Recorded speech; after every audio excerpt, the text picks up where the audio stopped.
here and I feel lonely. Oh no, the time can move so slowly. And in the distance I hear voices. Are they real or are they in my head? I'm lovesick. You got me lovesick. And I'm lovesick. You got me lovesick. And now I feel alive. Feel alive. Feel alive. Feel alive. And now I feel alive.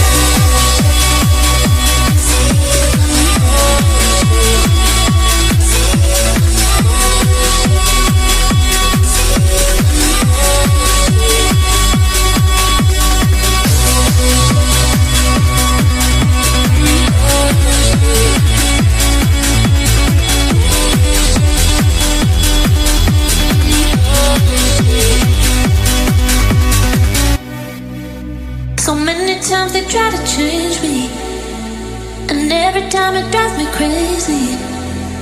And all the good times we had saved me. Are they real or are they in my head? I'm lovesick. You got me lovesick. And I'm lovesick. You got me lovesick. And now I feel alive. Feel alive. Feel alive. Feel alive. And now I feel alive.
Tonight we head to the hills of the Portuguese south coast and to the 4.6 kilometre long Autodromo Internazionale Algarve, more commonly known as Portimão, for the first round of Season 2 of the Indy Euro Series. A track known for its ever-changing elevation that not only tests the skills of the drivers, but makes for an epic watch for those in the stands. We are here on both the Indy Euro Series Twitch channel as well as on the Velocity Online Racing channel on YouTube. My name is Philip Ansell, and I'm joined in the commentary booth by Jaeden Inniss for yet another season of Indy Euro Series action, but also as well by our new producer, the talented Julien Altena, who will help us provide the best experience for your viewing pleasure. And the track cams that you'll be seeing throughout the race are by track cams provided by trackcams22.com. So check them out if you're interested to learn more about that. But with all that said, it feels so good to be back for another season of IES. How are you feeling and what are you most looking forward to seeing throughout the season, Jaeden? Well, obviously with the major changes we've made from the first season, we have picked up on what the drivers want, and we decided to make a couple of things clear. And I think, obviously, from the first season, we had Jake Williams winning that championship by convincing fashion. He did have stiff competition at the start by Riley Blunt, but in the end, he did run away with it. So I do believe that he will be my predicted favorite, at least to win the championship. But I do think he'll have stiff competition coming this time around from Luke and all the others. For the teams, at least, with the new team championship that we have, I do think that IES Purple will probably win it out. But back to you. What do you think will be the predictions for today? Yeah, no, obviously, with the you gave a little teaser there away. For Season 2, a brand new feature that we have introduced is obviously the Team's Championship, which is made up of maximum of 3 drivers per team, where the 2 best drivers per round will score towards that team's total for the round. And on the topic of, the predictions I would have, I mean, the obvious favorite is the driver on screen with the number 1 on his car. It's obviously, Jake Williams, who is on paper the favorite to take the title again, and is obviously currently on provisional pole position here in qualifying, which is yet another feature that we'll get into in a little bit of time. Explain that a little bit more. But obviously, like you said, I mean, Luke Smith is a former F1 eSports driver himself, so he will, and he's a very quick driver as well basically in any Indy car, open wheel car on the iRacing service. But the times are close at the moment, so we shall have to wait and see for the season to get underway with. But obviously, with the teams, I mean, a team made up of Jake Williams and Timo Gertz is a team that definitely needs to be, looked at, because, P1 and P4 last time out in the championship, that, it's 2 rapid drivers that certainly will be at the forefront to begin with. But I wouldn't discount the new team, Ardent Motorsport, as well. They have a very solid lineup of very talented drivers that are, in the Indy car sphere in that sense. So there will be definitely 2 of the teams that I will be putting my money on for the championship. But with that said, how about you run us through a little bit more of these new rule changes or additions that we've had to Season 2? Yeah, of course. So the main thing, obviously, which was the big attraction for everyone, was that $240 prize pool. First place will be getting $50 at the end of the season. Second will be $40. Third $10. Third $30. Fourth $20. Fifth $10.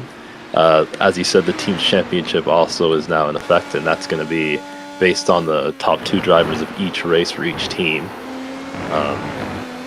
On top of that, the open qualifying, which you said we were going to mention, we'll mention it now. The open qualifying will last 20 minutes and will essentially see teams now have the option to give each other a boost, a bit of slipstream here and there, provided that they don't interfere with other drivers. So a little bit more creativity perhaps on the circuit, so we can see a bit more faster times, people not having to be as cautious as they invalidate their lap times. And yeah, that's the main things I want to point out for at least the first race of the season. In terms of anything else beyond that, I think most of it will play out. You'll figure out most of any other changes that come if they are important enough to need to be mentioned. But yeah, back to you on the new faces that we got now this season. Yeah, no, exactly. I mean, as you can see on the scoreboard, not only do we have this fantastic new overlay that certainly looks a little bit better than what we had at the end of last season, but on that, leaderboard, we have a new face taking up second place currently in qualifying, and that is Franek Sirkowski, who's only 1.4 tenths behind the reigning champion. But as I said, another driver to keep your eyes out for is Luke Smith. He's just, a little under 3 tenths back with 8 minutes to go here in qualifying. Yeah, so obviously even more new faces that'll hopefully improve upon time. It'll be, a bunch more people to have to deal with in terms of racing wheel to wheel with. So we might get some new things that we didn't see quite last season with a much fuller grid than we had. On top of that, at least looking race-wise, the fuel tank is going to be capped at 70%. The race is going to be 1 hour and 10 minutes. And in terms of strategy, we're not entirely sure what's going to go on. The tire wear seems to be quite extreme. We have around 4 stints without a safety car at full push. But yes, the tire wear is quite something to be had, at least at Portugal, for example. in terms of the rules regarding the tires, obviously you have to pick both different sets of tires in the race. And the major change, I suppose, that most people will expect from the weather is that in the first season we decided to run realistic weather. Unfortunately, that caused track conditions to be quite extreme in terms of it being really, really hot most of the time. So now we've decided to change that and switch to a predetermined custom weather timeline, which will be provided by the race director, and no one else has information on what that will actually be. But for now, as it stands, we do have a 21-degree overcast condition at the moment with a 5 mile per hour wind. It's around 70% humidity, so nothing too insane that the drivers won't be expecting, apart from rain, obviously, but that won't be known by anybody. But I think they should be doing just all right for the first race. Yeah, I think on the topic of rain, as you said, I mean, they from what I can tell, it looks like it's going to be dry for the foreseeable future. So even though the humidity is quite high, it will still stay dry for the most part. But with that said, that was the little bit of a rundown and catch up for those that are perhaps new to the series or that are, returning viewers from last season. So let me just quickly check back onto the qualifying that we have ongoing. It's about 6 minutes left of the session, and yet it is still Jake Williams that is running at the forefront here in qualifying. But Luke Smith has reduced that gap now, jumping up to second place. He's actually got one of the Ardent drivers right behind him at the moment, but it doesn't look like he is fully pushing at the moment. So, unfortunately, there will be some technical difficulties that will be happening. We will be right back in a moment. We just need to make a quick fix on the Twitch stream just to make sure that it's at its optimal streaming pleasure.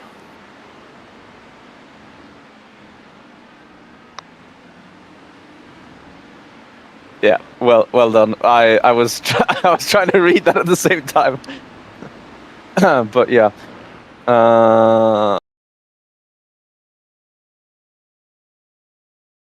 With that, shit.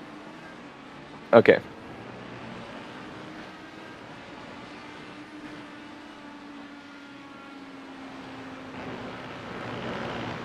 Have a look. Twitch.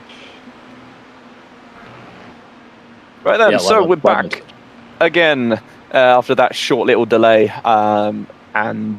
Qualifying is certainly heating up at the moment with about 4 minutes left to go in the session. Still a couple drivers that haven't set a lap time.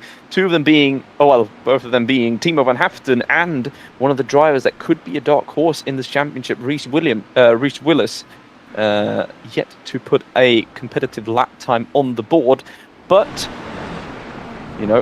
it can change very quickly as drivers are still trying to find their feet. Obviously, with this open qualifying format, it's more going to be about finding a lap time, like finding the perfect time when the tires are up to temp, when you've got the necessary fuel in the car, and obviously when you don't have any traffic, because traffic management is going to be so key for the drivers, not only in this round, but especially for the tracks that don't allow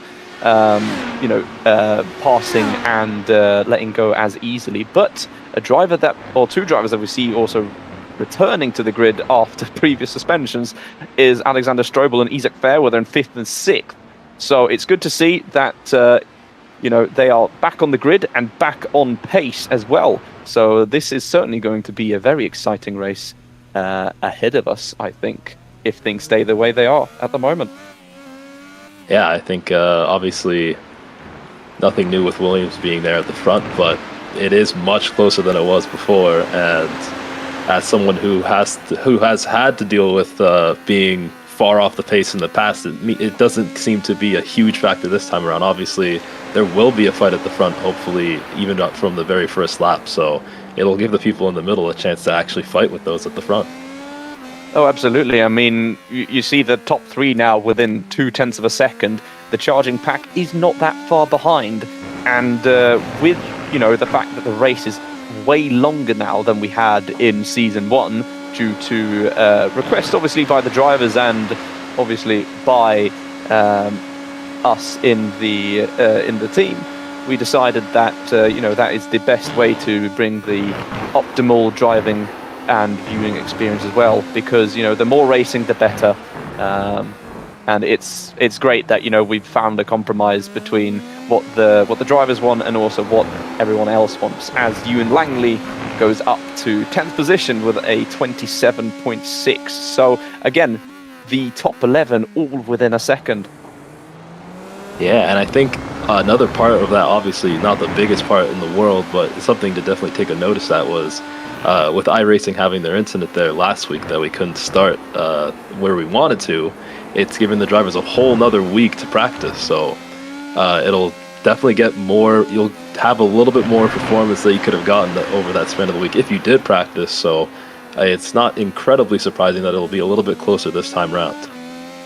Oh, for sure. I mean, especially if you look towards that, the edge of top 10 to, I mean, even, down towards even in the top 20, it's, about another 5/10 from, 10th place down to 20th even.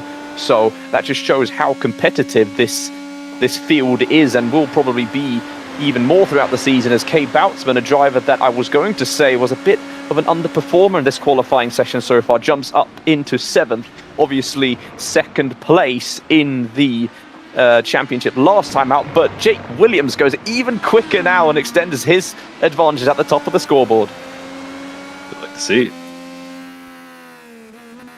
As we ride on board with Franek Sirkowski, driver currently running 3rd at the moment and is looking very strong so far here on debut. One of the many new faces that we have in this championship. But apart from that, obviously, we have a lot of returning drivers, which is also lovely to see that we have a mixture of new and old blood coming together here in the Portuguese hills, a track that is a favourite of mine when it comes to at least the action and obviously the experience. As you can see, the ever changing up and down. It is a fantastic challenge, not only for a driver, but also for the camera team here at the track, trying to get the best possible angles for them as the clock runs down to 0 seconds now. Yeah, Jake, obviously it's going to be a very, very fun championship. Jake will obviously try his very best to defend that crown, but I do believe it'll be a fight to the very end with how close it's already been in this first qualifying session. Yep, and with that said, the end of qualifying is here. Franek does not improve on his 3rd position, so it's Luke Smith and Jake Williams at the moment, 1st and 2nd. Neither of them are still out on track, so the closest driver to that front pack is Alexander Strobel, which we're riding on board with at the moment, as there's a driver losing the rear end right in front of him. I don't think it's going to impact him that much, but we'll have to wait and see if that is going to be the difference maker, whether or not he can climb further up in the field so far. Mike Fowler is the driver only 0.05 of a second ahead of him as Strobel goes across the line. Gonna have to wait and see if he does improve. He does not improve in the end, so that is going to be P6 for Strobel. A very, very good starting position for him at the moment, as we're watching Matteo Pacini on his last lap, and he's actually peeling into the pits, so he will not be improving from his P27 position as Barney flies the checkered flag for the end of the first qualifying session here in the Indy Euro Series 2nd season. And, as the checkered flag falls, we have Jake Williams on provisional pole position, but I mean, on paper, was the driver favorited to, start the season on top, wouldn't it? Yeah, and I mean, when you think about it too, like, obviously, same thing as first season, we have Jake on pole, but not it doesn't mean exactly a whole lot, like, the gaps are relatively close enough now that people could actually fight with him at the beginning and possibly make it more of a fight for the people behind to actually catch up. So that's really what I'm hoping on in terms of giving him a proper challenge.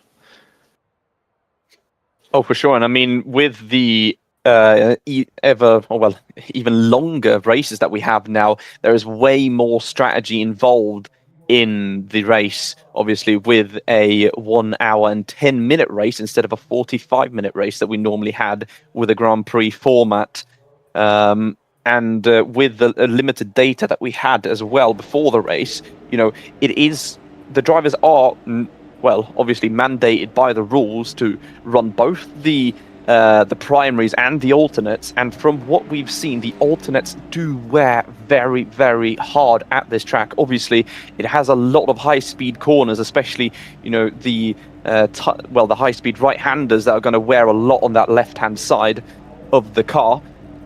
So it's going to be very, very interesting to see what the drivers are opting for here. I mean, I was speaking with Luke Smith, and he had, a very mixed thought process going into the race. Should I start on the alternates, try and maybe build a gap, or should I, try and, just go with the flow with the rest of the field? So that's going to be, I think another element that we didn't really see much in season 1, unfortunately, due to the fact that the races were, not long enough and to promote that sort of racing. So, and on your screen right now, obviously, you can see the upcoming broadcasts here on the Velocity Online Racing channel.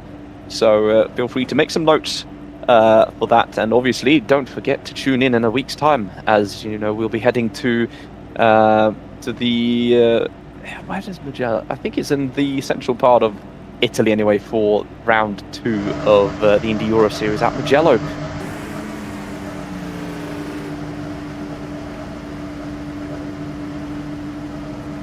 Obviously.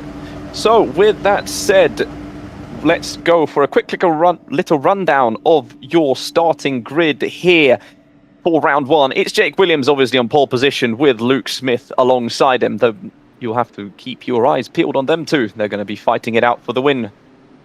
With, obviously, Franek Koski on debut in P3, and Mike Fowler with a very impressive P4, a driver that was here for a round last season. Lovely to see him return. On row 3, we have Thomas Wright, a new driver for this season, but is a driver known in the F1 scene, especially if you were in the Intercontinental Racing League, with Alexander Strobel alongside him. On row 8, we have Kay Boutzman, who recovered in the end to P7 with Isaac Fairweather alongside her. On row 5, we have Kostek Solovi. I am so sorry, I have completely butchered that name, with Ewan Langley alongside them. On row 6, we have Merlin Brewers and Rodin Efnik with, and on row 7, we have Jeremy Kropivnik. He's going to be known as Jerry throughout the rest of the championship for reasons that I can only tell you, with Wojciech Dvorak alongside him. On row 8, we have Timo van Haften lining up alongside Aman Lal. And on row 9, we have Philip Koala alongside Denzel Clarkson, who also is a returning driver to the IES grid. And on row 10, we have Bernardo de Castro alongside Hayden Gullis, who had a very impressive, back end to season 1. So hopefully he'll be taking that with him. On row 21, we find Tibor and David Payne. And on row 12, we have Pinpam Gastel and Jacob Burke. On row 13, we have Ryan Niyamotura and Ben Siever. I am so sorry for all the butcher names. I will learn throughout the championship. Don't worry, guys. On row 14, we find Matteo Baccini and Kieran Hendricks. On row 15, we have Reese Willis and Luca Martella. And rounding out the grid for round 1, we have Marco Gelli and Marcel Vogt.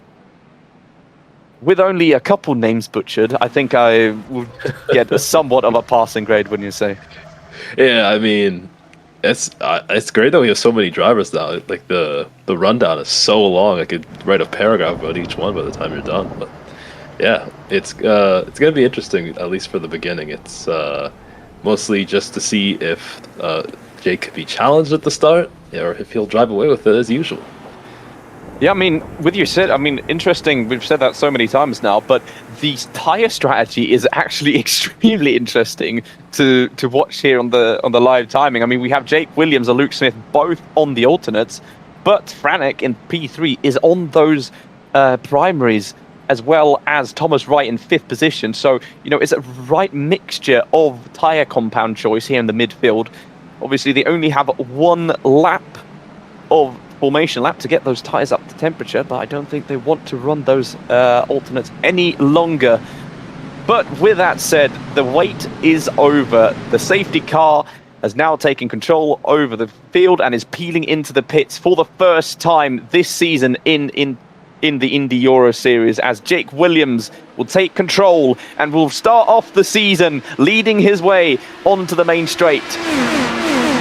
We've actually had a big collision already in the background. I just caught that as the end as we head into turn 1. So, you know, the safety car might even find his way back onto the track.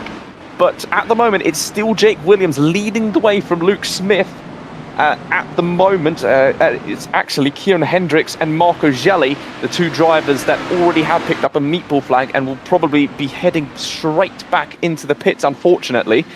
All the drivers still do have a fast repair in this championship, which does allow them to come back out on track and hopefully still be in a fairly representative position at the end of the flag.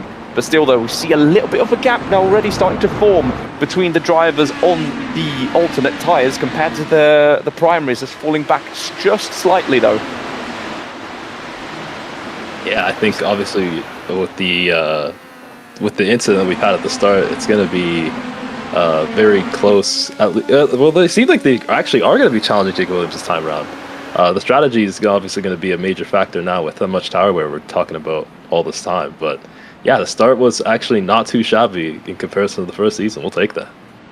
Yeah, and a driver that did not have the best of starts either. Kay Boutsman dropping down all the way down to 12, now being under threat from Ethnic, who is on the primary tyre, so not really getting those, let me just double check so I don't say it incorrectly, get those primaries up to temperature.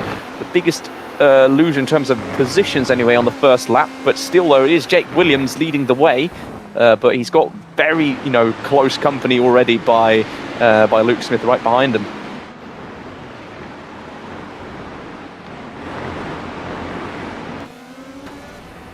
I believe it was 6 Oh, go ahead. No, I was just going to say, as we're riding on board with Wojciech Dvorak right on the back of Merlin Ruvers.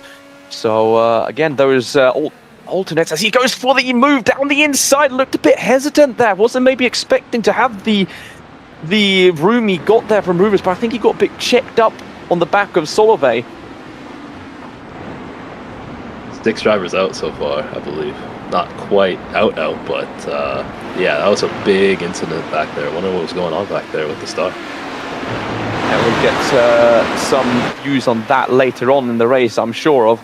But at the moment, we're back to the action with Dvorak running currently P16. So again, a driver that got his first win last time out, or well, last season in the last round, or penultimate round, sorry, at Road America. As you know, Thomas Wright is still there and about at the front of the pack, a driver that haven't seen too much on iRacing actually. So it's lovely to see him back in the racing sphere and here in the IES league as well. As Alexander Strobel is right on the back of Fairweather now as we head into turn 1. It's a corner where you can overtake, but the driver does hang on there on the outside. Fairweather just given enough space by Strobel. He's still got the inside though, and they bang wheels actually, and Strobel goes through. So it's just to the limit there, but it is fair and hard racing for every single position here as we see a move around the outside from Lal. Can he make it stick? Oh, sorry, that's actually Timo van Haften on Lal, I believe. So he's actually changed his livery from last season. He had a very bright DHL livery as we see Dvorak now go around the outside of Lal. So perhaps losing 2 positions already on the start of lap. Let me see, it's going to be probably lap 3 now.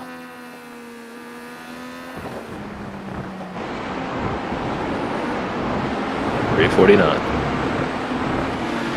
So obviously the major position changes mostly happening at the back.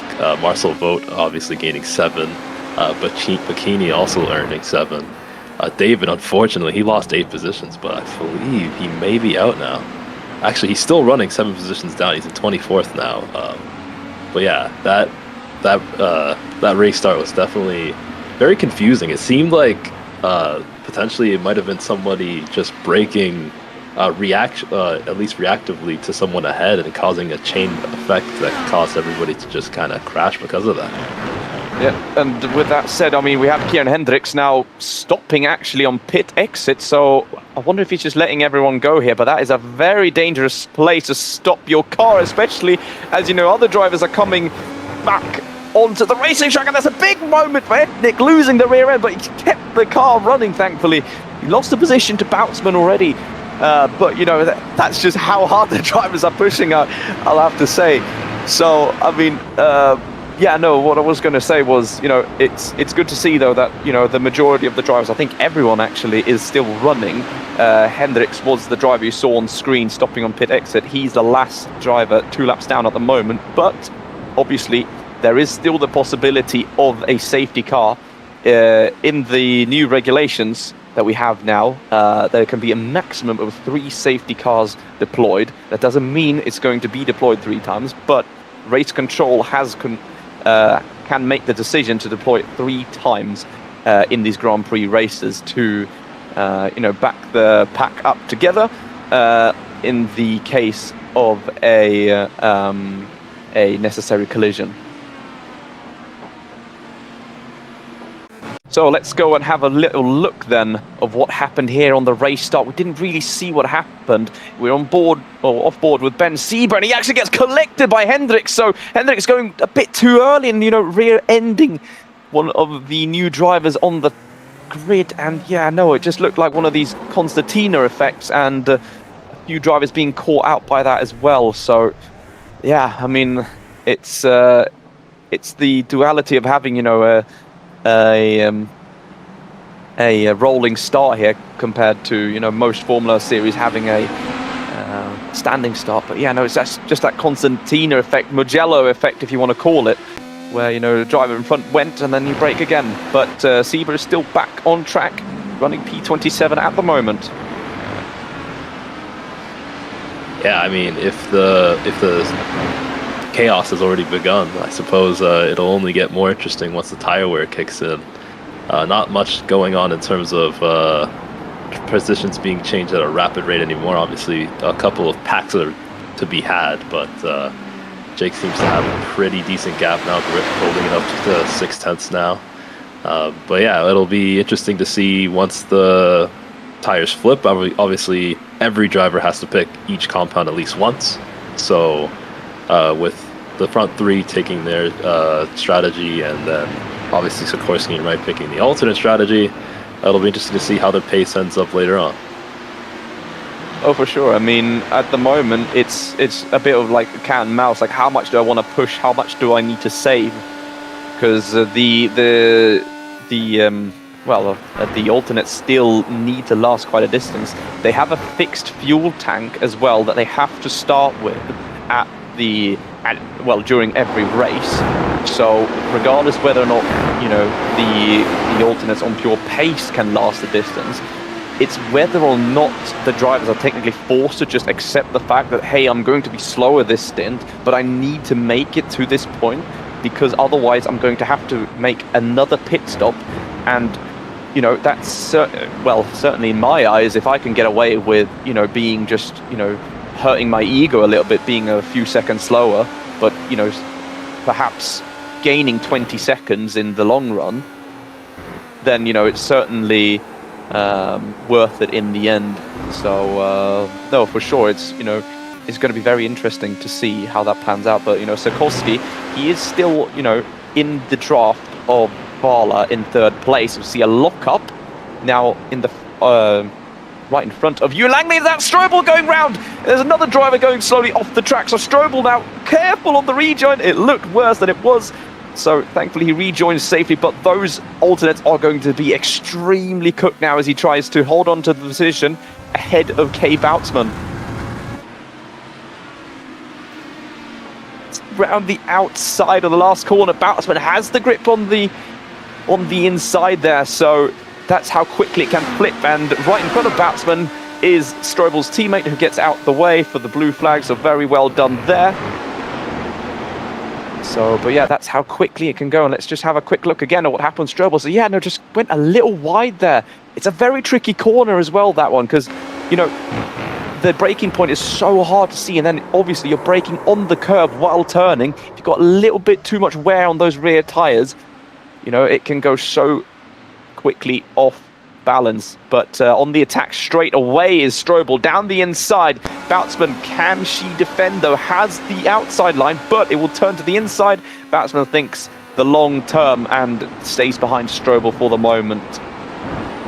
Yeah, that strategy is going to kick in even harder, especially if you're deciding to push now than just play it safe. Obviously, it's hard to say if people like Jake are going to be pushing at this moment, but with that in mind, it may not even be a case of everybody pitting around the same time. Who knows? We might be able to get some people who want to take it just a little bit longer and sacrifice that pace now for hopefully getting a cleaner pit entry and not having to wait. No, obviously, I mean, with the data says that we're going to basically be running, well, close to 3 stops here. So if, you know, the drivers, you know, in picture now, for example, Jake Williams and Luke Smith want to work together, you know, then, you know, they might be able to save a little bit more fuel to maybe just make sure that they got that stop out the way. Or, you know, in the case of Sikorsky, he takes the position back now, so up into 3rd again. So is this perhaps the time where the primaries will have their edge again over the alternates, as we see Thomas Wright also going for a move straight away down the inside on Mike Fowler. So yeah, maybe perhaps a little bit of a shift now in the balance of tyres. So let's see, let's keep a close eye on that fight as it progresses throughout the race. But only, you know, 12 minutes, yeah, no, it is 12 minutes into the race. I needed to think there for a second. It's not easy when it's your first day back on the job. We still got a lot to get used to again, but you know, it's wonderful to see these, I mean, onboard shots that we have here, obviously provided by TrackCams 22. So as we see now, move by Timo Van Haften on the inside of Kay Boutsman, struggling a lot on those tyres, it seems like, for Kay now. Did not have the best of starts, but maybe running a bit more aggressive. And speaking of aggressive, that's a lock-up, and through goes Van Haften up into 13th. So definitely not the start that Kay would have wanted to have to her championship. But obviously it's early days so far, and still a lot of racing still to be had.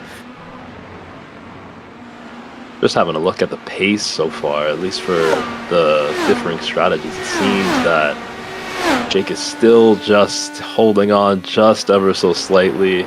The pace seems to still be there compared to the alternates for the time being. It hasn't quite fallen off yet, but I'd imagine in a couple of laps it will truly fall off and the pace will start to flip, and we'll see if those and the front will want to pit at that point.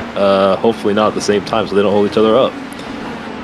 Oh, for sure. I mean, I was looking at the pace as well. I mean, it's the front two that has that little bit of an edge at the moment, but whether or not, you know, there's a bit of strategy involved there. You know, the driver slightly further back in 3rd and 4th. Obviously, they had to make overtakes on Fowler, who has dropped back a little bit now. We saw him and Thomas Wright actually fighting it out at the start of this lap. So lost a little bit of time there, did Thomas Wright, to the back of Sikorsky. But, you know, still, and as we say that, they're still going at it. So,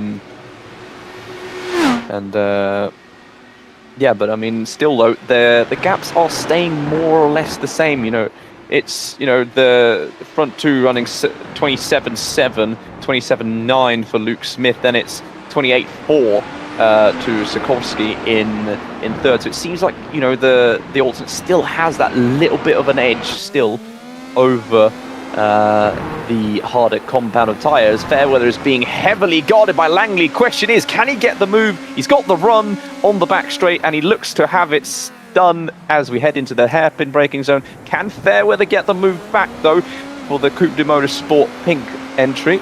he does not have the traction at the moment. So it looks like, you know, in this midfield anyway, that the harder compound tyre has got the advantage at the moment. But with that said, Langley has pulled away a little bit, and Fairweather has to keep his eyes peeled right behind as Solovey goes into the back of Fairweather, and they've actually gone off. Fairweather's lost his rear wing, and Solovey has lost his front wing, and that is another incident to be had. And it was really weird, that one. Yeah, what on earth happened? Like, he's just following and just kept going and going and going and straight into the back of him. I don't know. That was very odd. Yeah, no, it was very weird because Solovey got very close to the back of him, and it looks like he just completely... Yeah, no, he just drives straight into the back of Fairweather. So perhaps a misunderstanding there in terms of braking performance, the difference in tyres, or, you know, difference in confidence. But yeah, no, I mean, that's certainly something that stewards will have to have a look at later on in the race. Yeah. Not enough, though, to cause a safety car, though. Still stay green for the most part, which is good to see. Fairweather is still out, though, with that broken rear wing, so I don't know if he doesn't have the info about that or whatever, but, you know, if I was him, I would certainly be feeling that lack of downforce, and then round he goes!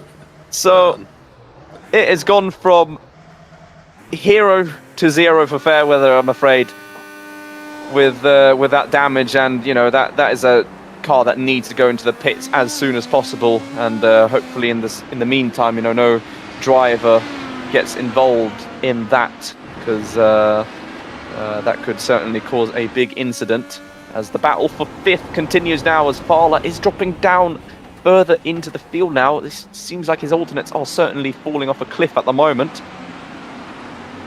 as Ewan Langley moves up into fifth. I was gonna say for Isaac's sake, unfortunately, when the rear wing's gone, there's only one way to find out, and he found out in not quite the worst way possible, but not the way he would have hoped. So let's go back and look at the place where Ewan Langley got past Mike Fowler. So a driver that is on the up so far, certainly in this race. I hope that my timing is lying to me at the moment, but it's telling me that both Jake Williams and Luke Smith have meatball flags. I'm hoping that is them entering the pits. That will be comical if that's true. That is Luke Smith now exiting the pit, so I wonder if that is not an unscheduled pit stop. Let's have a look and see, and there's actually contact on pit entry between the two of them. Williams loses his rear wing, and I think Luke Smith also had a bit of damage there. So, deciding to pit early, he has a big gap here, Smith. Closes it massively. Oh, and he just goes completely into the back of him. Wow. Had the closing speed. Let's go on board with Luke Smith. He had a big gap, so it's interesting. Was it Williams going cautious in here, or was Luke just going a bit too quick? Well, I think the stewards will have to have a look at that in the end. Yeah, I think, well, when I said that they were going to challenge Jake, I didn't mean it like that, but that's one way to do it, I suppose. But yeah, I mean, clearly, it's going to be extremely close for the both of those, regardless of that incident that they've had just now. But yeah, they've been quite close all race, and with the fast repair, it's going to be just as close for the rest. So with Ewan making that move that we just saw, he's up 7 positions. Yernay is up 8 now. Very good for the both of them. So then into the pits now goes a lot of the drivers. Sikorsky into the pits as well at the same time. He stayed out 1 extra lap compared to the alternate runners, but a couple drivers now opting to stay out. One of them being obviously Thomas Wright, who now takes over the race lead and also gains a few spicy championship points if he leads this lap to the end, with Timo van Haften and Aman Lal, as well as Roden Efnik, Philip Koala and Hayden Gullis, the drivers staying out an extra lap. So they've done a little bit of fuel saving there, it seems, because the expected, as we see Lal now looking for the move down the inside. He does not want to stay behind Van Haften for too long. Beautifully opportunistic move there from the VOR driver. Wonderful stuff. Yeah, no, I mean, so it seems like either the fuel tank or the limit of the softer compound tyre is around that 12 lap distance, so keep a close eye on that to see whether or not, the drivers try to extend a little bit more. We saw the track temperature has dropped about, what was it, 6 degrees from the start of the race. It has to do a little bit with the cloud cover, but into the pits now comes Thomas Wright. So fuel tanks last about, 13 completed laps. 14 completed laps, I would say. It's interesting to see, though, just because Timo's still out there on those on the softer compound, and so is Philip and Jaeden. So it'll be interesting to see how much further they could possibly take it, and see if the other drivers take that into consideration to figure out how they're going to take their strategy moving forward. Speaking of strategy, this is something I wasn't expecting. Lal staying out for yet another lap. The intel I got was 12 laps of fuel.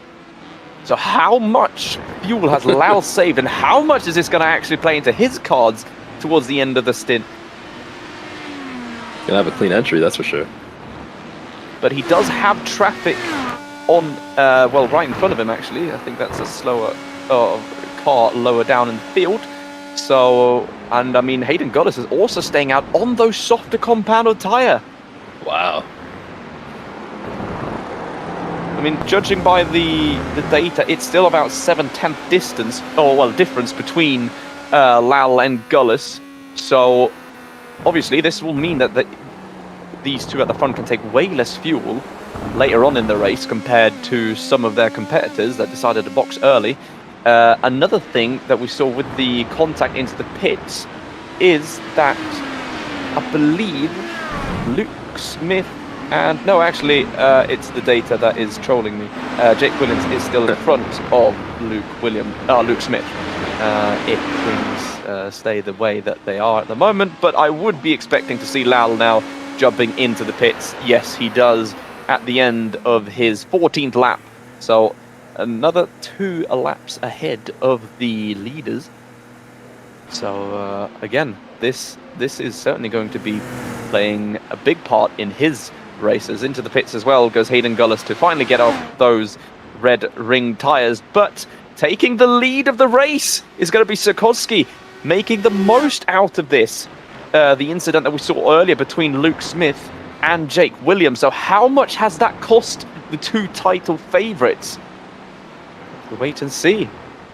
Yeah, it's interesting. I mean, I did not expect that they were going to take it out to 14 completed laps. It'll be something to obviously look out for moving forward. But that incident between Jake and Luke obviously... Ooh, it's title exit. Sorry for interrupting you there, but it's around the outside for Dvorak, and he's got the move on Lal. Lal has the inside for the next corner, but he has very, very cold, hard tyres on. So Dvorak gets the track position for the moment, but can Lal get close enough to put his car down the inside and block Dvorak a little more? No, it seems like Dvorak has the edge for the moment, but he's very heavily under pressure now as well from Van Haften, who should be on significantly, not significantly, it's 1 lap actually, hotter tyres than Lal. Yeah, that interruption deserves priority. That's a good move. Obviously, now we only have 1 red ring tire out of the whole field now, so that'll be someone to look out for to be hopefully a little bit faster than the rest. But that Jake Williams, Luke Smith incident has shooken up the field quite a lot. Oh, certainly. I mean, they're running currently 19th and 20th position at the moment, 44 seconds down on the field, on the race leader. So whether or not there was more problems there with the fast repair or not, but here we see a move from Strobel trying to make his way back up the field now, making a move on Merlin Roovers in the Cuda Motorsport Blue entry. So much like Red Bull, there's 2 Cuda Motorsport entries in this championship. Will make it very interesting to see how that battle will plan out. One of those drivers obviously being Luke Smith, so one of the big points carriers for that team. But Rover's doing a very good job so far, though, running in 8th. Now that you say that, that's actually a move on Jake Williams, surprisingly enough. And that is Tibor I'm so sorry, I'm not going to be able to pronounce your first name correctly, so it's just going to be Tibor. at this stage. So, yeah, no, it looks like Jake was struggling quite a bit, but does make the move down the inside straight away again, though. But he is under pressure, surprisingly, here, Jake Williams. So, whether or not he's still carrying a bit of damage, maybe didn't take that far from that. Let's have to wait and see as the race goes on. Yeah, I'm honestly so lost. Like, obviously, we saw what happened between the both of them, but like, surely they had their faster pairs available, so it's very confusing as to why they lost so much time. Like, the incident obviously had Luke losing his front wing and Jake losing his rear, but it's very confusing as to why they're so far down as he goes for the move here. You know, I'll get back to that point after we see Lal now going for the move down the inside of Dvorak. So lost the position on pit exit and reclaims it on track a couple laps later when the tyres were up to temperature. So up into 9th position for the VOR driver. But, you know, again, and on the back of this train is Timo van Haften as well. So, it will be very, very tight between all these three, obviously. I don't think any of these guys are happy enough fighting for P9. They want to move forward in this field. But back to the point of what we saw in the pit lane, I think what we didn't see, we saw the meatball flag being deployed, but with the speed that Luke Smith ran into the back of Jake Williams, it would not surprise me if both of them sped in the pit lane. Yeah, that's true. And with a speeding in pits, that is a lovely 40-second stop and hold. On top of what you have to serve with your pit stop, with taking fuel and tyres, and to throw another spanner into the works, I believe if it's the same regulations as in I believe it's the GT or IMSA rule set here on iRacing, then you get another 20 seconds added because you take fuel and tyres. And on top of that too, like, obviously they're going to get incident points for that collision because it was quite hefty, probably 4x if I had to guess, for the both of them. Oh, certainly. I mean, incident points are as well a factor that have to play into the hands of the drivers, but, you know, a driver that doesn't need to think about it at the moment is Sarkowski. He's got a 3-second gap down to right, but, you know, right is catching in just slightly. Last lap he was 1.5 tenths quicker than the race leader, so both of them obviously on the same tyre. Right did stay out 1 lap extra, so has a little bit more fuel in the tank, but obviously has a a little fresher tyres. So again, still early doors. We're not even, we're approaching halfway almost in the race. As Jake Williams now makes his move on Hayden Gullis, one of the drivers that did stay out very, very long on that first initial stint. Gullis up 2 positions, and Williams down 16. But I doubt he's going to stay down there for much longer. He has quite a big gap to close up to the leader, but with a safety car, everything could change. Hopefully we won't need one in the race and we can stay green, but it can certainly spice things up very much. As we see Dvorak now and Lal, they are still, you know, close together. Not really making too much ground on Rubers. I mean, last lap, Lal did gain 4 tenths on Rubers, actually. Apologies, that was 7 tenths last lap. I'm looking at the best lap times, not the current lap times. But yeah, no, we got a little bit of work here to do, even on the broadcasting side, into the rhythm of it. But yeah, I mean, we've seen some good battles so far in the race, which is promising. I mean, it's a new season, you know, new drivers. So, I mean, it's good that, you know, even, you know, drivers a little further down the field, we've had a couple retirements, a majority of them obviously from that start crash that we saw earlier on. But, you know, even the likes of David Payne and Ben Siever, 2 drivers involved in said start crash, are still running, you know, a lap down, just trying to do their thing and get some points on the board, because every driver, I believe, does score a certain amount of points. I need to review that a little later, I think. But as we ride on board with Dvorak still on the back of Lal. So, for those of you who are watching, you'll obviously see that Jake is finally back on the timing board. He is absolutely flying, nothing surprising there. He's setting 27 sevens while the leader's setting 28 threes. So, long race ahead of him. He's still got 40 minutes to make up a lot of moves. I think he will. He's definitely got the pace to do it. It'll be a question of, obviously, as we were talking about before the race started, that tire wear is astronomical. And for you to push so hard, knowing that you need to make all those places up, it'll be something to look out for to see how much strategy will play into his race. You want to know something funny about that? What? You did the same thing as I did. You were looking at fastest laps, not current lap. Oh no! Yeah, no, the driver that... Oh no! Yeah, no, so Jake is surprisingly, not really feeling the pace. He's actually running 4 tenths slower than the driver running on board with at the moment, Wojciech Dvorak. So, I mean, this little group that we're on board with, they're more or less running the same pace as the race leader, Sikorsky. Sikorsky's running 29 threes at the moment. Last lap for Dvorak was a 29.5, just about. They are catching Rubers by quite a bit. They've actually caught up to him. That's the driver right in front of Lal. He's obviously in front of our camera car at the moment.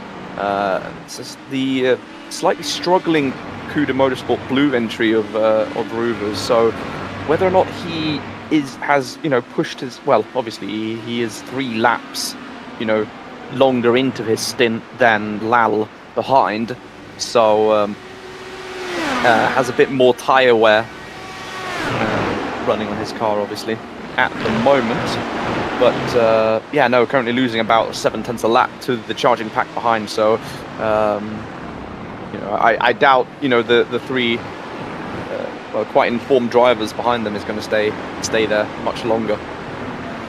Apologies for that mistake then, but something that I can confirm is the fact that the alternate tires seem to be actually significantly better than the primaries, at least. You're just looking at the one driver that we got on the alternate strategy. Ewan Langley, of course, he's setting 29.7, Sikorsky 29.3. So regardless, it seems that getting that mandatory primary done first would have been optimal, it seems like, for the majority of the field. Obviously, it won't be exactly accurate, as a handful of the alternate drivers at the start probably would have went alternate again. But the primaries seem to be just a completely dead tire. So we'll see how the other drivers who haven't went onto it yet, who are mandated to do so, will take their opportunity to put it on. Yeah, well, I mean, I'm currently looking at the data, like you said, from Ewan Langley. I mean, he's running more or less the pace of the drivers in front of him, as we see Koprivnik losing a position. Jerry, a lovely Jerry, that drops down to 7th at the moment. Strobel now on a rampage now, trying to claim back some of the time he lost with his earlier spin. He's up into 6th, and Koprivnik on debut is doing a very good job here in 7th. His teammate won't be joining us this time, but will be joining us in the next round at Mugello. And down the inside goes Lal, and Rubers actually turned in way too early there. I was going to say they're never going to make that corner together, and as a result he's lost his left side of his front wing, and that's going to be a major blow to his strategy and to his race, because that is a lot of downforce loss on the front when you say zoom. Yeah, exactly. I realized this entire time I've been mixing up the compounds. I'm so sorry for that. It's just, for some reason, it just made sense in my head that the alternates would be like an alternative idea, but yeah, I don't know what made me think that the alternates were the harder tire the whole time. It's difficult. You can call them soft and hards. You can call them blacks and reds. It's what it is. But as we see the replay now, I mean, he's trying to get the switch back, close the door on Dvorak, and it's so easily done though from Rubers, but it has such a consequence. I think Dvorak got away with it in the end. So he's opening up the corner, sees Lal go down the inside. Yeah, simple racing incident, I would have to say. No harm done to Lal, but a big blow to Rubers' race, and into the pits he goes instantly. Yeah, I think if we just saw there just at the end, it almost caused a chain effect where He had to back up and almost backed up into the driver behind him, but thankfully nothing more than that. Yeah, and we're reaching up, but it was more or less around that point where the drivers still need to pit. Rubens was actually on his 11th lap anyway, so it's not going to do too much harm to him. But it's whether or not he now can last all the way to the end of the race on his next stop. We'll have to see what tyre it is. I can't really remember what tyre he started on. I doubt, though, whether or not that he would want to go onto the red tyres if he isn't forced to. But no, it's another set of primaries for Rubens as he rejoins the field a little bit further down than he was before.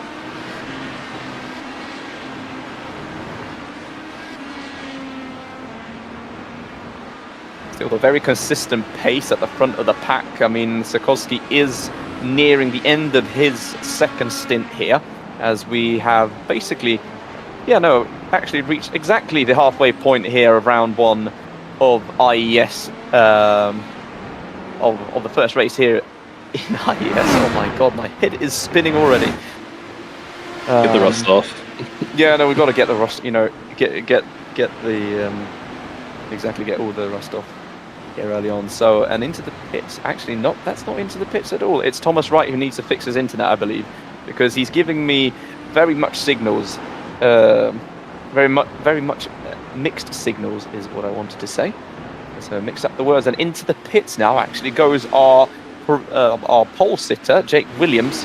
So he decides now to get off those sets of blacks, and he's probably going to set on another set of primaries to run to the end of the race. He did have a 1:17 pit stop last time round, which explains my previous hypothesis of him getting a black flag for speeding in the pits. Whether or not Luke Smith got that as well, I don't really know. The only thing that, because the problem is that the data is telling me that he only had a 8-second pit stop, which makes me believe he didn't have a black flag compared to, Jake Williams' 40-second pit stop. But it does also make sense that he had one, because he is very far down in the field, actually down in 14th at the moment, as our race leader now comes into the pits, handing over the race lead yet again to Thomas Wright. So now he's got, an extremely clear track in front of him. Can he, though, extend his advantage to drivers behind and perhaps catch back up to Sikorsky? They were running more or less the same lap times, the top two last time out, running in the low 29s, whilst the pack behind them actually running in the high 29s. So they have a little bit of an advantage there. But whether or not, that has to do with strategy or not, we'll have to wait and see. Yeah, I mean, obviously now that you're saying that the time difference in the pit stops with both of them were different from 40 to 8, I want to say that I can kind of understand that, just because Jake was the one in front, probably got pushed over the line too fast, whereas Luke probably used Jake as, well, obviously not intentionally, but he might have been able to use that car to actually stop him just to the right amount of speed before he actually hit the line. So it might have been a unfortunate case where Jake was at the right speed, but then got obviously boosted way past him once he got that hit, because it was before the pit line. It's a tactical bump stop is what you're telling me that Jake Williams was for Luke Smith. Anyway, no, obviously nothing ill intended with that. It's a bit of trying to make the best of the situation. It's very unfortunate for both drivers, who will probably have some repercussions from the stewards later on in the race. But as we head into the second cycle of pit stops, it's still Thomas Wright at the front of the pack. He's got a 20-second gap now down to Lal in second. But there is a few drivers that are extending their stints, and we're starting to see a little bit of that mixture in strategy as well, because we have the top four still to make their second pit stop, but then we have And then we have our previous race leader in 5th at the moment, ahead of Kovala, sorry. And then we're mixing in with some of the, the drivers that have made a second stop, like Fala and Solove, running 7th and 8th at the moment. All of them on the hard compounded tyre as well. The top driver that is not on the hard compound tyre is Bernardo de Castro, running in 18th at the moment on debut. Yeah, I'm having a look at the strategy so far with the compounds. There's actually a lot of drivers who haven't selected the soft compound yet, so that'll be perhaps maybe they duke it out at the very end on that compound, and it just completely loses all sorts of grip at the end, just with the ability. You just can't push with it. Obviously, Jake had that half-second gap, which allowed him to not have to race anybody or push them extremely hard. But yeah, it'll be definitely interesting just to see if they decide to use them at the end and have to push each other with that rapidly declining wear on that tire. My only question is whether or not someone is timing this with a safety car, a late safety car. Yeah, I mean, it is. That to me makes sense now that you think about it. Just because there wouldn't be any incentive really to use it now. Obviously, you know that it's going to put you at a major disadvantage very quickly. So it would be smart to approach it like that. But yeah, I mean, yeah, that's definitely a shout. Because I mean, that's the only thing I can think of. Because at the moment, the track temperature has gone back straight up into 43 degrees centigrade. So I would not be going out on those alternates if I didn't have to, unless it was a 5-lap shootout at the end. Because certainly we saw at the start of the race, that Sikorsky dropped down a little bit initially due to the fact that he was on the harder compounded tyre, whilst Smith and Williams were both on the softs. So there's certainly a bit of the tyre prep, the tyre heating, and obviously the difference in grip that will play a big factor, and a big factor as well with the strategy. And also in the championship later on is our current race leader, Aman Lal, who started down in 16th position. He's currently leading the race. Obviously, he will drop down a couple positions when he makes his pit stop, but he's gaining some valuable points from leading a lap, because that is another rule that we obviously had in Season 1, but still is going to play a big factor in Season 2, I think, as we see Jake Williams now going for a move on De Castro. He's on the soft compounded tyre, defending quite aggressively on the main straight. It goes very wide on the exit of turn 1. He has to be careful not to run too wide or he'll pick up a slowdown penalty. That seems to have gotten away with it this time though, but at this stage it's, I think, damage limitations for Jake Williams, as obviously we saw him win last time out in dominant fashion in the championship, but he did have some moments, fighting with Riley Blunt, and this time it had to do with Luke Smith, obviously. I don't think any of that was with any intent or of malice from Smith, but it's what happens, and it's racing, as we see Strobel now make a move on Gullis for 7th position, as Lala is also into the pit. So let's see how he got that move done. Down the inside, very late move from Strobel. Jaeden saw it coming, tried staying around the outside, but just doesn't have the grip so far. Obviously on two completely different strategies. Jaeden still to pit. Strobel has done what I believe is going to be his last pit stop, as he now goes up into 6th position, as Lal goes into the pits, as Golas actually has to have a bit of avoiding action for one of the slower drivers right in front of him. If my data is correct that I've compiled here, I believe Sikorsky, Wright, and Lau all started on the hards, went to a hard compound, and are probably looking to go hard again. So you're probably going to be right about that last stint being on the softer compound for most of the grid. That is very interesting, in fact, that you point that out, because that's going to be very detrimental, I think, to Sikorsky's race if he's forced to make another pit stop. Because, I mean, we've seen the likes of Lal going very long in his stints. Another driver also going very long is Jaeden, who is fighting with Dvorak on screen at the moment. Again, a driver yet to pit, actually the only driver yet to make a second stop. So Jaeden is going full fuel saving at the moment, trying to make the best out of a situation. Perhaps getting away with that last pit stop in the end. I mean, let me do some quick maths. I mean, we've got 25 minutes left, so we've ran about 45 minutes. So I guess a stint is around 20. Yeah, no, it's around that, 23 minutes more or less. So if Jaeden can get this lap as well, he might be able to sneak away with this one and gain perhaps another like 30 seconds on the drivers around him. Yeah, and even he just took his tires even further than before. He was on the first stint, at least, the driver to take it to 14 laps, and he just took that one to 15 as he enters the pits now. So he might actually be able to save a significant amount of time. Even with the pace loss, it'll be very close. He might actually be in contention for a podium, even not the win, maybe.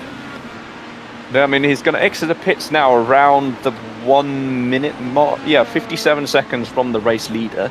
He's going to lose another 30. Well, the drivers in front, if they make another pit stop, are going to lose, another 30 seconds more or less. So he could definitely be in for a big points haul here, which would be a big. Oh, as we see Lal now having a very interesting line there at the top of the hill. Maybe. Yeah, well, trying to find his way back past Van Haften, who overtook him earlier. As Dvorak seems to have gotten away with it at the moment. As Lal looks for a move down the inside, doesn't make it stick this time. Van Haften taking the wide line through there, and that's what I love about Portimão. There is the difference in lines, even in the dry, that you can use here. You can go a bit wider, get the better exit on the driver behind, or you can cut in early, but then of course be compromised. But as we see a driver that doesn't seem like he's going to be compromised any further is Lal down the inside into turn one. Van Haften lets it go for the moment. Doesn't want to fight too much with it, as we see Lal go very wide, jumping over the curbs, somehow keeping the car on track and not making contact with Van Haften, who is obviously the best positioned dome head racing car at the moment, running in 10th position. Because that's another factor, obviously, that you want to play with is the team's championship, because exactly like the drivers, there's a bit of money to be earned there, and a driver that won't be earning any money in IndyCar, maybe in rallycrossing with that experience, was Roden Efnik. So definitely getting some style points there, but it won't be. Oh, it's actually a big move on the exit there. So I mean, that is a very good save, and I mean, a lot of rally drivers would be impressed with that save and getting the car out of the gravel trap. Just a big snap on the exit there. Tyres maybe not up to temperature fully yet.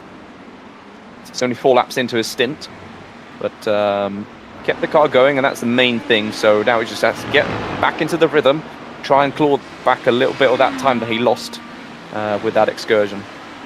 Yeah, and I mean, speaking of big saves, obviously, Lal, as we saw just before, had a huge save on the curve. I think he was in contention as well for potentially getting a decent haul of points. That save was pretty nice. I think I might use that as my background moving forward. If you could get a snap of that. I'll try and do my best after the race. I need to remember to save the replay, obviously, so that we have that, because that's another feature that I try and give those in the race, is to get some nice screenshots, and that's one as well we might get of Sikorsky having a bit of a drift on the top of the mountain.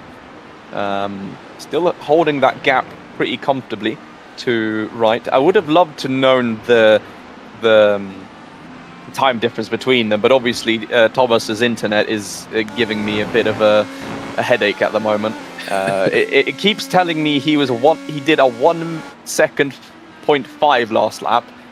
Yeah, as we can see, I mean, this is world record pace we're looking at right here. 3 second lap time around Portimão. Max Verstappen, take your notes. Thomas Wright, where my future world champ, and he's gone to the Shadow Realm. Oh, the graphic was the cherry on top of that. Anyway, then back to driver we can actually see now is our race leader running. He's still, basically doing metronomic pace at the moment, 29.1. Driver that is, though, a little bit quicker than him.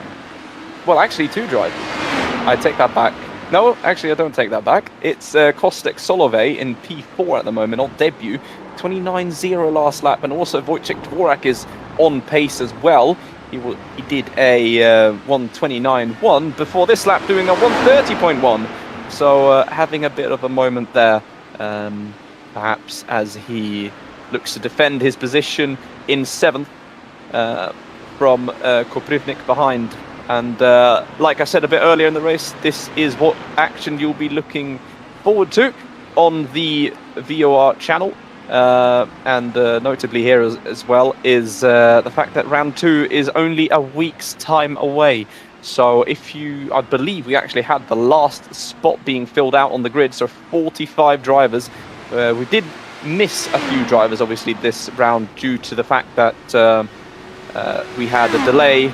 This round was actually supposed to be held a week earlier, but due to iRacing having, probably sold my bank details to China or something along those lines, we had to move the race back 1 week to today. But round 2 obviously will be the Tuscany, I believe it's the sprint format as well.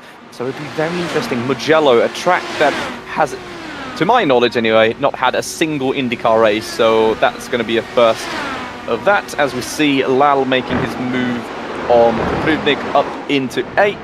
Doesn't really have too much to say about it at the moment, does the Slovenian. He's going to stay there in 9th for the moment, perhaps wanting to work with Lal to get some time back on the drivers in front. Last lap, Lal was actually 5 tenths quicker than him, so certainly going to, help him a lot if he can work with one of the quicker drivers on track at the moment.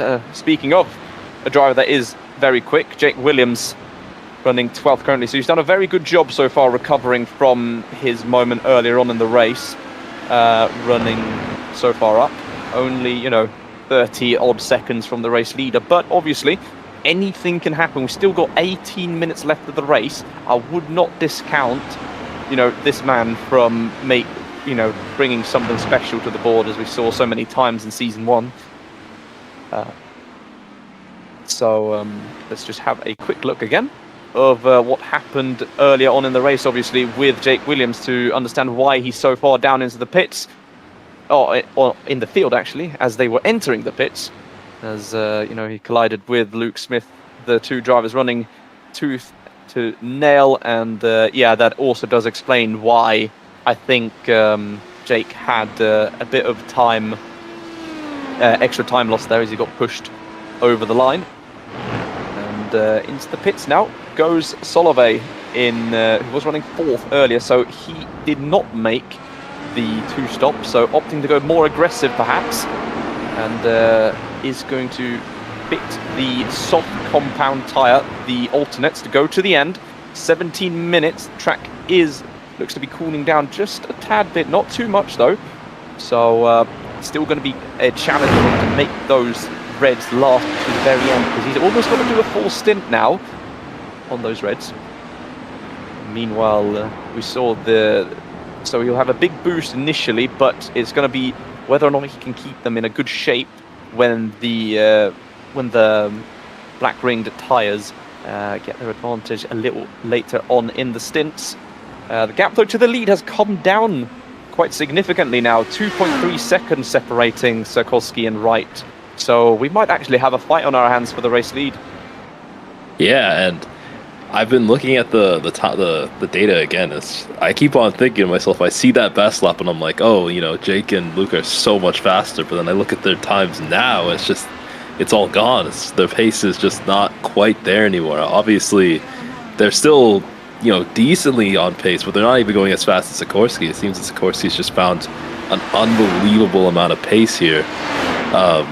another thing, obviously, to look out for, as we said in the past, is that there is still a fair amount of drivers who still haven't went for the softer compound yet. And if you're looking at the conditions, that temp is just staying right high enough to where it's not as cold. It's not as cool as it was before. So it'll be quite something to see in terms of how much higher life they could actually get out of that softer compound at the very end.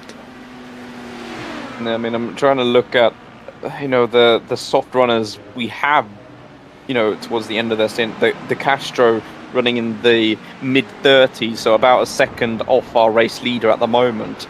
Obviously, they've got similar, tyre life in that sense, but obviously the Castro is fighting for position now with Boutsman, who, definitely is not having the start to the championship that they would have wanted. But the Castro is doing well so far, having a big wiggle there on the apex, but stays behind Boutsman for the moment. It's crazy. This race has felt like, when you said we were at the halfway point, I was like, wow, this is a really long race. And then we've reached the 15-minute mark now, and I feel like it's just shrunk. Like the second half has just completely vanished.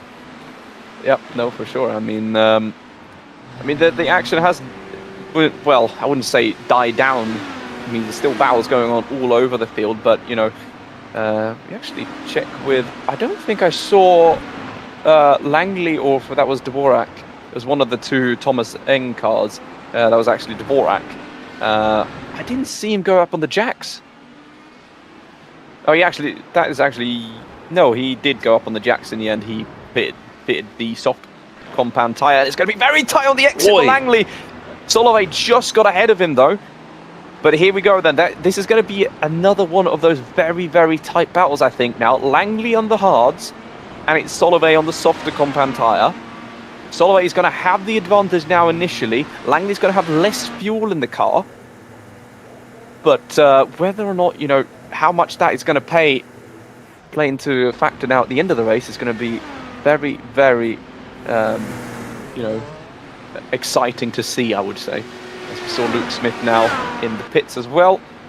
Driver that definitely has way more to show, but due to the incident earlier, maybe still running a bit of damage, because he was not even remotely close to the lap times I was expecting to see from him. So either he's had carrying still a little bit of that damage from the incident, maybe didn't take the fast repair that Williams was forced to do. He's currently running in 14th on the hard compound tyre as well, so he won't have any problems, I don't think, to get those tyres to last all the way to the flag. But now it's all about the sprint race to the end, as we see right now, still at the front of the pack.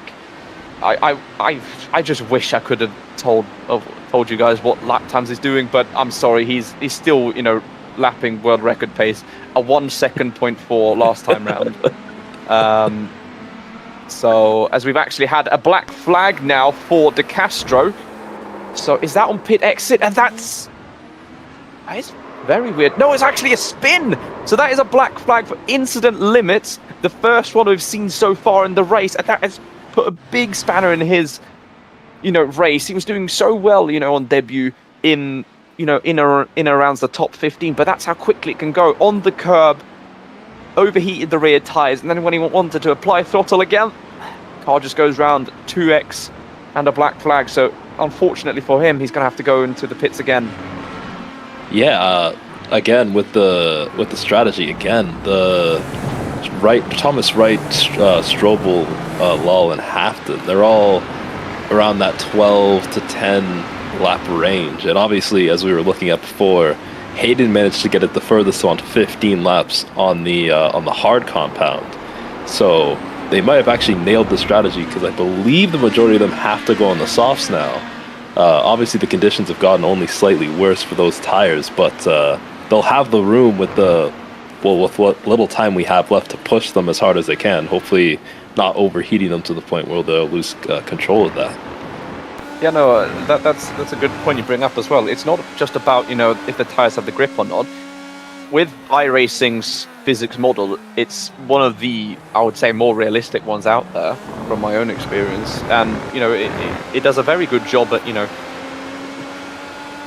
punishing you in that sense, which we saw with Bernardo, unfortunately, on the pit exit. You know, you can't just mindlessly drive the car and it will always stick. You have to be careful. You have to manage them. You have to get them into a window where they're going to perform. And if you go flat out every single corner, every single lap, you have small lockups everywhere, or you have a little bit of a twitch on the rear, and that's going to be, you know, just snowball into a bigger problem the further along into the stint you get.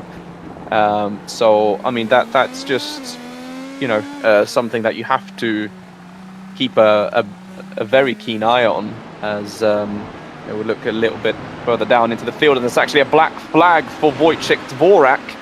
So I would expect that is also for incident limit, as he's going around the outside of Ruvers. Ruvers, I don't think, is going to defend too much about that, as you know, Dvorak has to pay another visit to the pits. He's going to have a quick look at what happened with him, and I think it's just track extension at turn 1, perhaps. He's on the back of Ruvers into turn 1, gets the car turned in, runs a little bit wide, and I think that's just enough to go beyond the white line, unless there's contact here. No, actually, no, that is contact between Ruvers, so that's a 4X.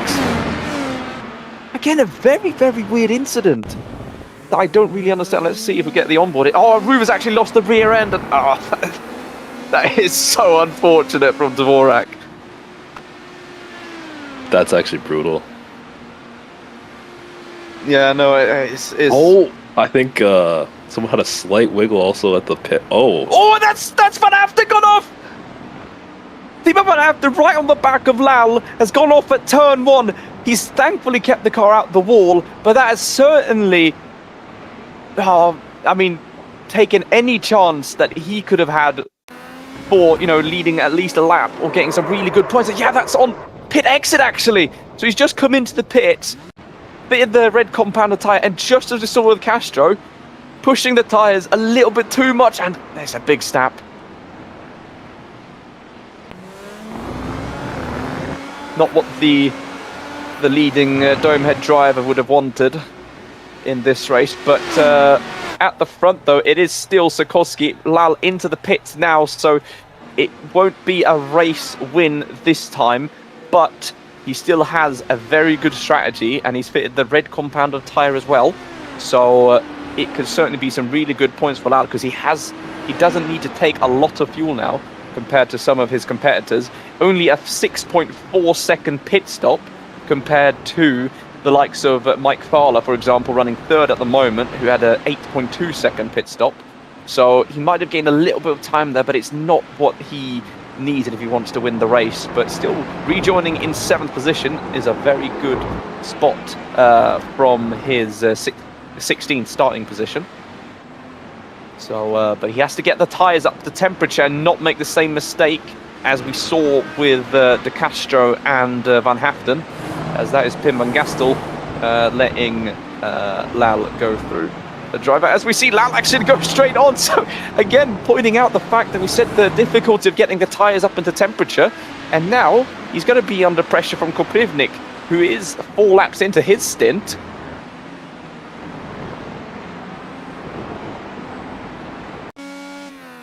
So yeah, as we just go on board now on the brakes, yeah, car just doesn't want to stop, and that's, he did avoid some pretty hefty lockups that normally is pretty easy to achieve through there.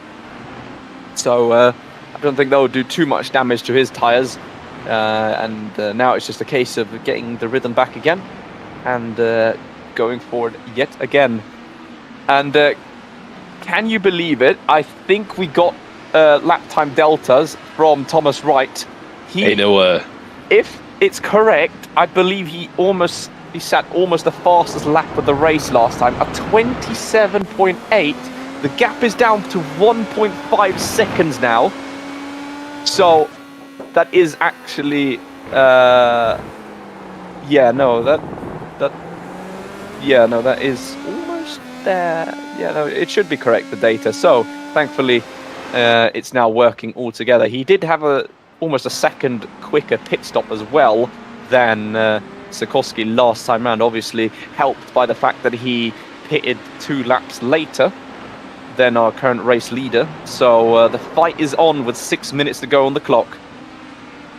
Yeah, I'm trying to compile the strategies again. Obviously, with Williams and Smith being out of the contention for this race, they were the ones who were front running on the soft. So the majority of the rest of the field at the start were also going softer compound as well.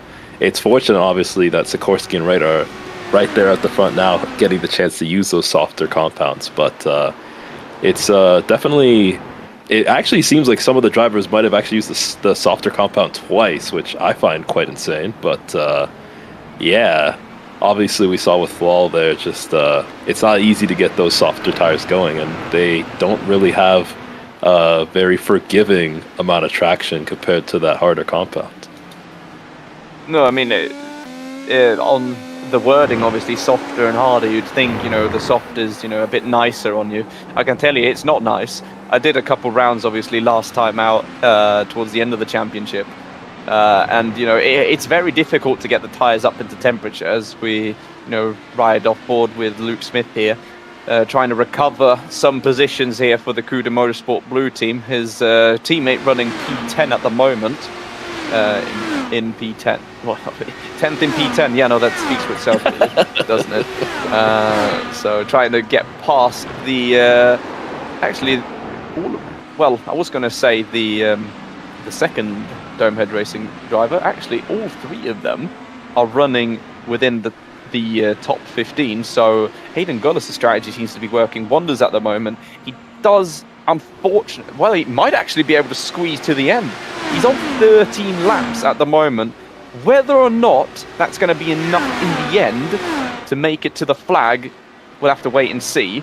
But, the battle for the lead certainly seems to be spicing things up at the moment. 1 second now between them. But there is a lapped car in between the leading 2. So he should be getting blue flags. I don't exactly know who it is. Running a second. And speaking of black flag, our P2 driver on the grid, Luke Smith, has picked up one. So again, I believe that is for incident limits. So he'll be heading straight back into the pits with only 3 minutes to go of the race. It's still the Sikorsky in the lead as Hayden Gullis and Denzel Clarkson are going at it for 12th with Van Haften. No, sorry, that is not Van Haften. That's Koala behind them.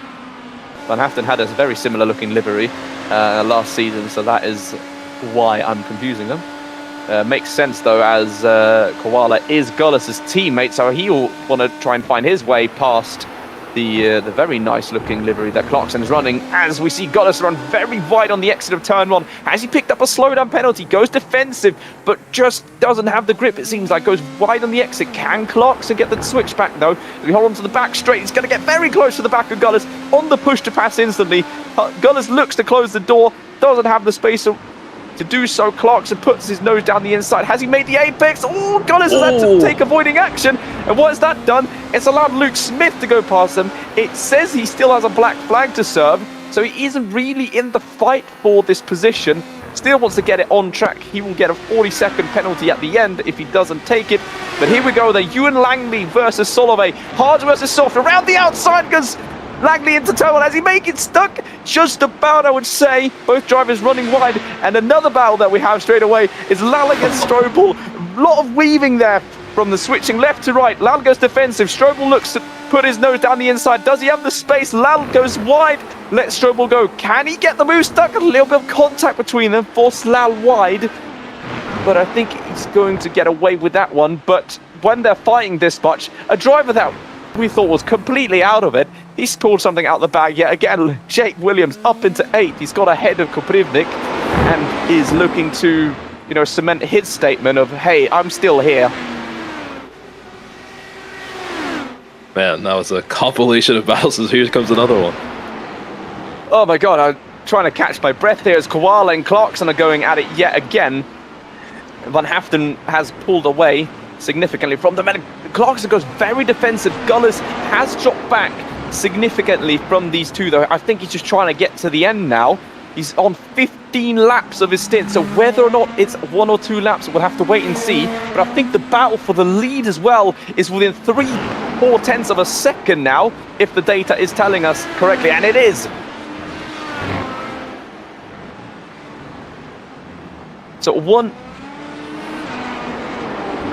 hour and 10 minutes of racing, and it's gone down to the last lap here between Sikorsky and Wright. Who will take victory here in the first race of Season 2 of IES? It's going to be decided in these next coming laps. I believe there is going to be maybe one more lap of this. Yes, it is, in fact. It's this and one more lap, so Wright has time to get past. As we see Lal and Strobel going at it again.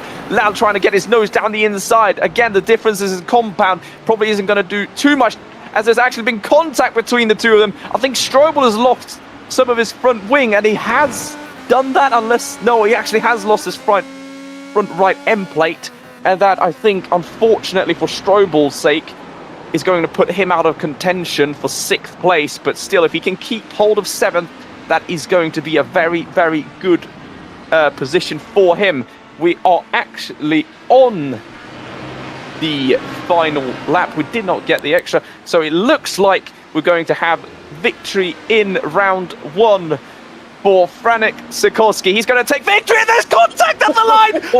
Hayden Gullis did not make it on fuel in the end. Thomas Wright has made contact with him. I wonder if it's pushed Gullis across the line or not. We'll have to wait and see, but it is victory in round 1 for Sikorsky. Thomas Wright pushed him all the way to the end. He got the gap down, but it wasn't enough in the end, with Mike Fowler picking up a brilliant P3 ahead of Ewan Langley in 4th, and Kostek Solove rounding out the top 5. Wow, I mean, is it really an IES stream unless there's something going on at the very end of the race? Like, man, it's always set up at the very end, isn't it? I'm telling you, you can't, look, take your eyes off this until the very end. And, example of that is obviously what we just saw at the very end of the race. 4 tenths separating the two, and Gullis creeping across the line with just enough fuel, it seems like, as we see battle to the end as well between Denzel Clarkson and Kovala, and it's going to be Clarkson across the line in 12th, and Efnik also holds ahead of Boutsman in the end, and Dvorak in 16th, actually rounding out the drivers on the lead lap. But man, what a race we had to start off the championship already. Yeah, I mean, that's exactly what we want, and it's kind of a continuation into from the previous season. Obviously, at the beginning of the season, it wasn't quite action-packed as it was later in the season, but with Season 2 starting off like this, it seems like it'll be much more of what we experienced in the later half of the season with more action, so that's what we like to see. Oh, yeah, no, and I mean, hopefully we can see more of this, obviously, as the season goes on, with round 2 only being a week away, so the drivers don't really have that much time to catch their breath. But something we want to catch up with is obviously the top 3 drivers from this race that we'll be hearing a little bit more from in just a few moments' time, as they get to calm down a little bit from their very, very hectic races. And I mean, yeah, it was exactly what we would have wanted to see here from round 1, wouldn't you say? Yeah, I mean, as I said, the fighting, obviously, it's a shame that we didn't get to see what we predicted to be the title contenders fight at the front, but who knows, maybe we have more contenders than we thought. And I'm sure Jake and Luke will be fighting again heading into the other rounds, but for this round at least, it was a new face on the top, and we always are welcome to see that. Yeah, and the unofficial results then for round 1 is, of course, Franek Sikorsky taking victory ahead of Thomas Wright and Mike Fowler in 3rd. Ewan Langley bringing home the Thomas N car in 4th, with Kostek Solove in 5th. Aman Lal with a very ballsy strategy, of course, going longer on the on the fuel compared to some of the others, ends up in 6th in the end after his battle with Alexander Strobel who ends up in 7th, with the recovering champion Jake Williams in 8th. So after his collision with Luke Smith on the pit entry, Jaeden Koprivnik on debut as well in P9th, very respective from him, with Merlijn Roevers, the top Cuda Motorsport car, in 10th. The leading Domed racing car of Timo van Haften comes home in 11th after his earlier excursion in turn 1 on cold tyres, with Denzel Clarkson in 12th. Philip Kovala ends up in 13th, with Roden Efnik in 14th. Kay Boutsman will be gutted with that P15, but we'll be sure to see more from her in the next race. Ended up in 15th in the end, with Wojciech Dvorak, after a late black flag, ends up in 16th, with Luke Smith in 17th, who we'll also probably see way more from further on in the championship, with Hayden Gullis, who was creeping across the line, managed to come home in 18th in the end, with Tibor in 19th. Bernardo de Castro ends up in 20th after his unfortunate black flag as well, with Pim van Gastel in 21st. Matteo Beccini, Marcel Vogt, David Payne ends up crossing the line in the end after being involved in the earlier kerfuffle at the start, with Luca Martella, Ben Sieber, and obviously Ben Sieber, the last classified car on the in the race, with the retirements being Isaac Fairweather, Ryan Niamotura, Marco Gelli, Reese Willis, and Jacob Burke, as well as Kieran Hendricks. But with that said, we are going to be dragging in our race winner from round 1 into the commentary booth. I believe I've said your surname correct, or your first name correctly anyway, but Sokolski, what a race from you. Making the best out of the drama that we saw from the front 2 and taking victory here in round 1. Talk us through the race from your perspective. Actually, first thing said, I really want you guys to give me an update on what's happened to the front pack, the P1 and P2, just after pitting, because I have absolutely no idea. They actually collided on pit entry. They did. So, and both, I believe, having to take the fast repair, as well as Jake Williams picking up a speeding in pit lane. So, but yeah, how did that affect your race?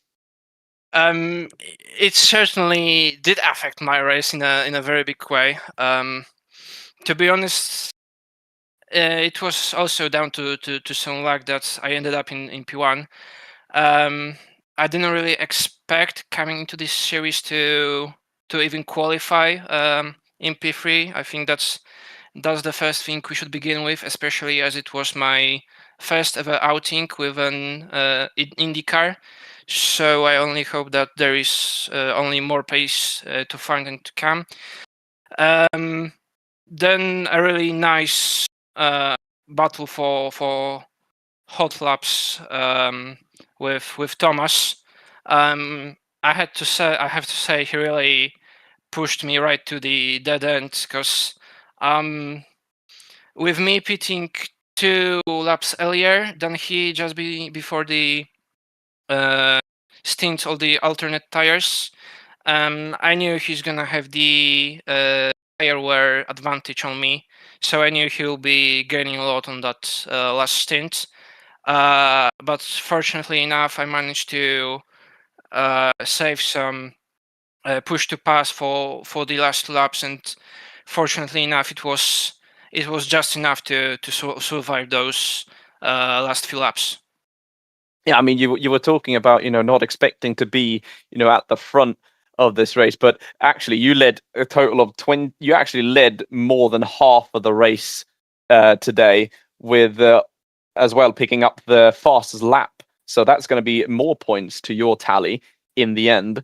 But how much was the strategy aspect on your mind throughout the race? Obviously, we saw a lot of drivers having different types of strategies, going longer, going shorter, going on to the primaries twice, even. Oh, sorry, alternates twice. You actually ended up doing only one time on the alternates. Just talk us through your strategy, real quick. If we want to talk about strategy, first of all, I have to give a big shout out to Matteo, my race engineer from Project 91, who really has helped me today with keeping an eye on everything that is going on track, not only with myself, but including the rivals that were battling for the top positions. To be honest, first of all, I was a little scared that most people went onto alternates right from the get-go, and me starting on the primary compound. I wasn't really sure how much is it going to affect my race. Fortunately, I ended up the first stint in the same place I qualified, so in third, and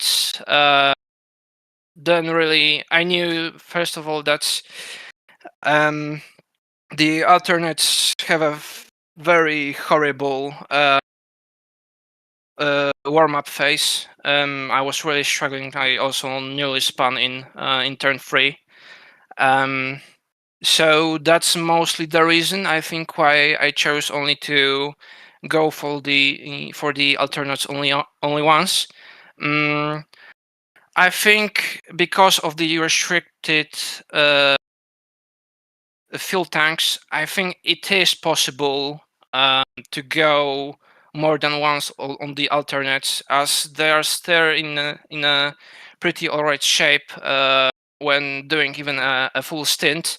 But still, I just wanted to keep it safe and have consistent lap times with primaries for the most of the race. Yeah, no, very well summarized. And I mean, we did give you a bit of compliments for that, because we were looking at the data. And I mean, at some points you were basically doing metronomic pace. I mean, in the same tenth of a second, some laps back to back. And I think that certainly was a big factor in why you ended up winning this race. Because obviously, I mean, only 4/10 between you and Thomas at the end. But I mean, no, I mean, very well summarized, I would have to say. Jaeden, anything you want to add real quick? Not really. I mean, you played a very safe race for the most part. You didn't diverge too much per se strategy wise. You just kind of kept it simple and straightforward, and that worked for you. So congratulations. Yeah, thank you a lot. It was really tough with Thomas pushing me right to the dead ends. Yeah, we expect to see both of you do battle throughout the championship as it progresses. And last couple of things, with round 2 only being a week away and being Mugello, you said it was your first time out in the IndyCar. What is your thoughts going into Mugello? Is it a track that suits you, or is it something just like we saw today, being a first timer here? I have to say Mugello is one of my most favorite tracks, but before I know my real pace there, obviously I have to get on track there first. But I think unlike in this race, push to pass on the main straight is gonna be a huge factor, and how much do we use it throughout the race for attacking and defending, to have some left for the final stint. Yep, no, push to pass is going to be a big factor, and I hopefully will see it being used in the correct way, and we don't see a repeat of the Mugello restart that we had unfittingly here at Portimão. But that has been your race winner, Franek Sikorsky. Big congratulations to your race victory here, and hope to speak to you some more throughout the season. So enjoy that one, and hope to see you again in 1 week's time. Yeah, thank you guys. I really appreciate being here, and I also hope to see you in 1 week time. Thank you. Awesome to hear from Franek Sikorsky. And I mean, right before we finish up today's action, I mean, let's just summarize the race real quickly. I mean, it was typical IES fashion in typical IES fashion, wouldn't you say?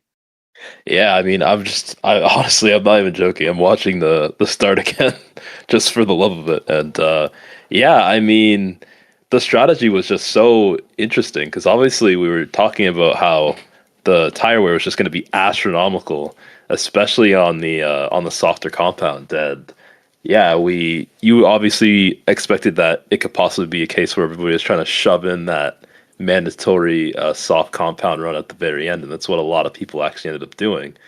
But it didn't seem to catch a ton of people out. The pace obviously wasn't quite as, at least I expected. I was expecting, Luke and Jake after the incident that they had to make a serious charge up the front, but unfortunately, it just seemed like there wasn't quite enough to be had today. Um, but yeah, like the pace, the strategy, the fighting, all of it was very good today, and it wasn't quite as chaotic as obviously we would have seen in season one at the very start of the season, with a lot of incidents being had at the beginning. Now it seems to be a little bit more fair, a little bit more mindful and respectful of the people around them, at least from the drivers. So yeah, I'm looking forward to round two and for the rest of the season. No, I share your point on that in particular. I mean, the fact that the incidents we saw, I mean, they were more to do with typical racing incidents you would see. Someone clipping someone's front wing, or a bit of tire banging here or there. It wasn't these extremely stupid incidents that we saw like quite a bit of, unfortunately, at the start of the championship last time out. And no, I mean, I think that the longer race certainly played its big factor in it with the added strategy choice. I mean, we saw Jaeden Cullis in the end. He did 16 laps in a stint when some others could barely get to 12. So, I mean, when the drivers obviously get more accustomed to the regulations that we have here in IES, I think we'll see them perfecting everything down to the last detail, as sim racers do. But no, I mean, overall, certainly a big improvement from season one, and something that I hope that we'll just be able to build on throughout the season, with obviously now two of the title favorites having a round to forget, and might even have to use one of their drop rounds if they want to play the safe card. And that's going to play something on their minds throughout the season, and might give the likes of the underdog Sikorsky and Wright in this instance that little bit of an edge that could make this championship very, very exciting indeed. But with that said, that has been round one of the Indy Euro Series here at Portimão, and I hope that everyone had a great time watching it. We certainly enjoyed it a lot, and obviously a big thanks to Julien Altena with providing us with these brilliant images all along the race. And if you want to find out more information about them, you can find them at trackcams22.com. I have been Philip Ansell. Jaeden has joined me in the commentary booth, and we'll be signing out for round one of IES, and hope to see you all in 1 week's time. Same place, same time, but in Italy. Take care. Take care. Until next time.